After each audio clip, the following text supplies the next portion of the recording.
Yeah. I got a question. What's going on this weekend? Can you answer it? I can try. No. You can try.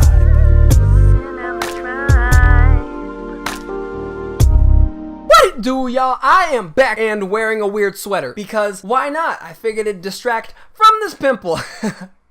But it is Monday, which means we are gonna react to some box office. I haven't looked at them yet, so I am gonna react to the box office live. Then we're gonna talk about next week, and then we will close out the video with some promotions. You down? Cool. Alright, so let's get into the box office for September 29th through October 1st, the weekend that American Made and Flatliners came out. My predictions for the box office are, I'm thinking Flatliners is gonna be low as shit. I'm thinking like 4 or 5. I'm thinking American Made at number 2, and I'm thinking it probably still holds the number 1 spot. Okay, coming in at number 5, we had Flatliners. I was right. It made $6.7 million. At first, when I looked at the projections last week, they were saying it was going to do like 12 million, and I was like, that seems low, because this movie looked good. And then I saw the movie, realized it was legitimate ass, probably one of the worst movies of the year. And then I was like, I actually hope it doesn't do well, because then studios will realize that nobody wants to see piles of garbage, except for maybe Garbage Men, but that's their job. Coming in at number 4, we had the Lego Ninjago movie, making $12 million, which is good for that movie. I'm glad it's still making money because Warner Brothers definitely wants this Lego franchise to work. The Lego movie was a sleeper hit, made a shit ton of money, and then they were like, okay, we can do this. And then they made the Lego Batman movie, and then fewer people saw that, but that might have been because of the stink of Batman v Superman: Dawn of Justice. And then there was the Lego Ninjago movie, which did even worse. But then I don't know why they thought it would be successful. No one gives a shit about Ninjago. I don't think there's a kid who's like, Mom, take me to Toys R Us. No one fucking goes to Toys R Us. Take me to Walmart so I can get me this new Lego Ninjago set. I don't think anyone gives a shit about the brand Ninjago, and so I think that's why the movie's doing so poorly. I think they just need to pick better properties, because you can do anything. Literally, they have the rights to most things. I think they're just going about it wrong. I don't think Ninjago was the right move. Coming in at number 3, we had Kingsman: The Golden Circle, dropping 56.4%, which is a pretty big drop. It made $17 million. That movie doesn't appear to be doing too well. Don't know if we're gonna get a third film. I hope we do, because I hope that we get a different director, someone who isn't as crass. They CGI'd a shot into a vagina in that movie. The word of mouth is getting out, and so I think people are really catching on to the idea that this movie isn't worth seeing. And then coming in at number 2, American Made. American Made made $17,016,000. I think it was projected to do $19 million, so that's within the boundaries of their projection. It's kind of disappointing, but then again, it's September, and a lot of people don't go out to see movies in September. This might be another underwhelming opening for Doug Liman, but Tom Cruise's star power is clearly depleting. That's why they say movie stars are dead, is because people don't go out to theaters anymore to see a specific actor. I don't go out to see Chris Pratt. Well, I do, but I'm weird. Most people don't go out to see certain actors, and I think that might be the case with American Made. But then again, the movie industry as a whole is just struggling, so that definitely probably weighed on it. And then coming in at number 1, making $17.3 million,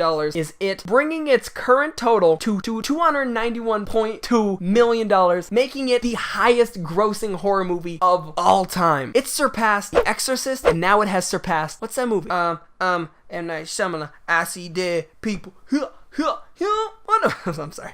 The Sixth Sense. Now it's surpassed The Sixth Sense, the previous highest grossing horror movie of all time. Of all the horror movies ever, this is the highest grossing one, which can mean a couple things. This can mean people have a reinvigorated passion in horror movies, but I don't think that's true. I think we've started making better horror movies. All of the great talented directors have all gone on to make horror movies now. We got Don't Breathe, we got Evil Dead, Lights Out, and then the director of Oculus, his name escapes me currently, but he's making some wonderful movies, like really quality horror movies on Netflix. He just dropped a movie called Gerald's Game, which I'm hoping to catch tonight. Horror is on an upswing. It's an exciting time to be a horror fan, but then again, I think the success of it can be accredited to the newfound nostalgia. So reason Jurassic World was just huge. Reason Straight Outta Compton was just randomly huge. Sometimes there are these movies that everyone goes and sees because it appeals to so many people who actually go out to the movies. Because not a lot of people go out to the movies. You gotta bear that in mind. There is a very small fraction of society that still goes out to see movies. And Straight Outta Compton and Jurassic World are definitely hitting that marketplace, and I I think that those are the movies we're gonna start seeing. That's why Netflix movies are very different from studio movies, is because studio movies are marketing to people who actually go out to the movies. Whereas Netflix's series and Netflix's movies, they're all marketing for people who appreciate watching from home. And that's why it is so big. The movie's currently in its 4th week, and it's back in the #1 spot. It lost it last week to Kingsman, but I'm very happy for the cast, crew. They made an amazing film, and I'm pleased to see that it's doing as well as it is. Next week, we have 3 big movies opening. First of all, we're gonna start with the one I'm most excited about, the My Little Pony movie. Just kidding, not super excited about it. I'm not excited to walk up to the box office and be like, hi, can I get one adult for My Little Pony? And then I have to sit in that theater alone in a room full of children who are gonna be screaming. Not excited for that, but I'm gonna do it for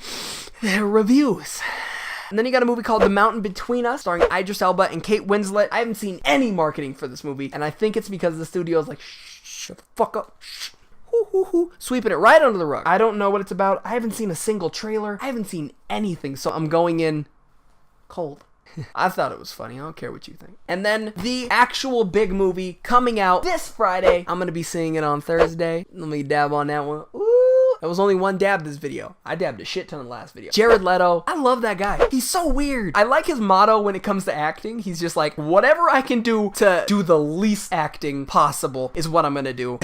He's not acting at this point. I'm excited to see Ryan Gosling, because that's my boy right there. You don't get to be in La La Land, one of the greatest movies ever made. I'll fight anyone who thinks otherwise. You don't get to be in La La Land and not be my guy. And I'm excited to see Harrison Ford back in his iconic role. Denis Villeneuve is the perfect person to follow Ridley Scott, because Denis Villeneuve is this generation's auteur director. Arrival, Sicario, Prisoners.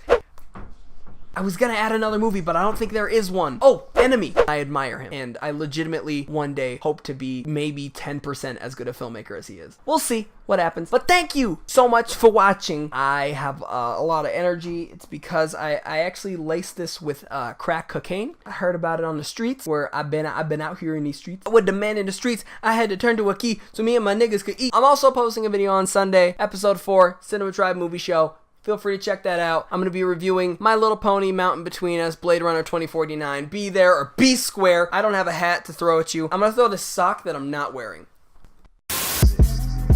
When the day comes that I die, will I have been able to fly? No prejudice if you understand this. If you don't, then it's a diss. Sleeping on me like a sedative. Baby, can I live my max? I'll tell you what, love was perfect. The closeness, it made it worth it. I guess I couldn't preserve it. Here's how I would have preferred it. I wouldn't be such a clown, cause now I avoid going downtown, especially at sundown. Please just forgive me, my You treat addicts like you a friend of them. I'll get you off of the adrenaline, but the price will be a Benjamin. Direction, yeah. Maybe need affection, yeah.